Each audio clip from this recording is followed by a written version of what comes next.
In this simple video tutorial, I'm going to share with you how you can create an Apple Cash card. Creating an Apple Cash card can streamline your financial transactions, offering a convenient way to send and receive money, make purchases in stores, online, or in apps, and even transfer money to your bank account.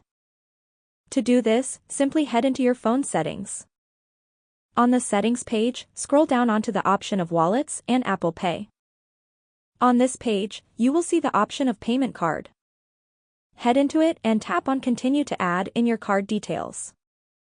You can also get back and link your Apple Pay with your Apple Cash card. Put in mind that this feature is not available in some regions at the time of recording this video. That's how easy it is to create an Apple Cash card on iPhone. If you have any questions, just let me know in the comments section down below. Please don't forget to leave a like, share and subscribe for more video tutorials like this one.